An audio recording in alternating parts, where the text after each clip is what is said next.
It's no secret that Battleborn hasn't done very well for itself. It pretty much got crushed by Overwatch, despite the fact that they're very different games indeed. And now Take-Two, who are of course the parent company of 2K, have pretty much admitted what we already knew thanks to the numbers on Steam and whatnot.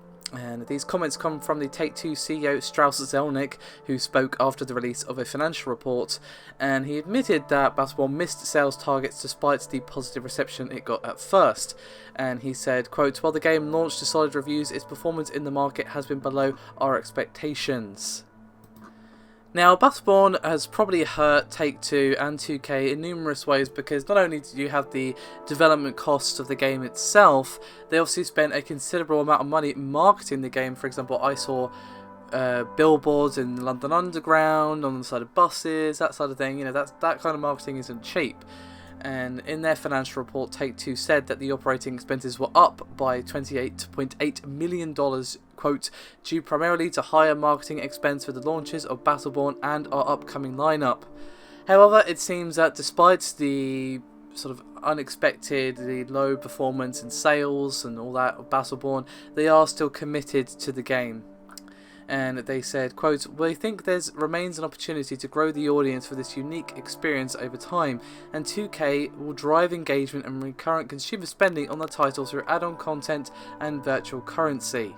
So you might be wondering, what exactly do they have planned? Well, in June, Gearbox outlined a rather extensive DLC plan for Battleborn that involves the release of, as you'd expect, new heroes, maps, as well as, of course, back in June, we had the inclusion of premium currency, as well as, of course, you know, the usual array of balance updates, as well as, of course, your usual array of events and all that sort of stuff. But is that going to be enough to get more people interested in the game? Possibly.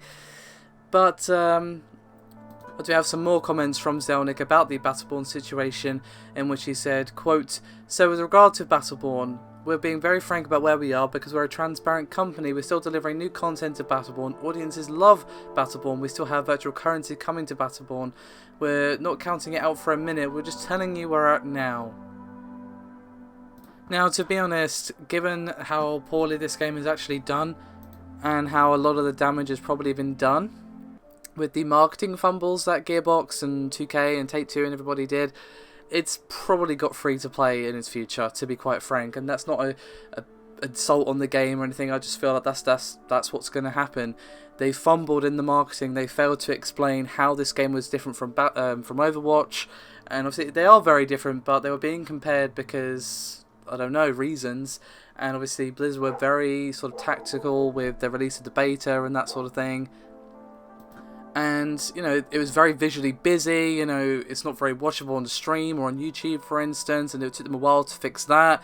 So they might be able to come back, but I think they're going to have to release some pretty damn interesting content, not just as paid DLC, but for free.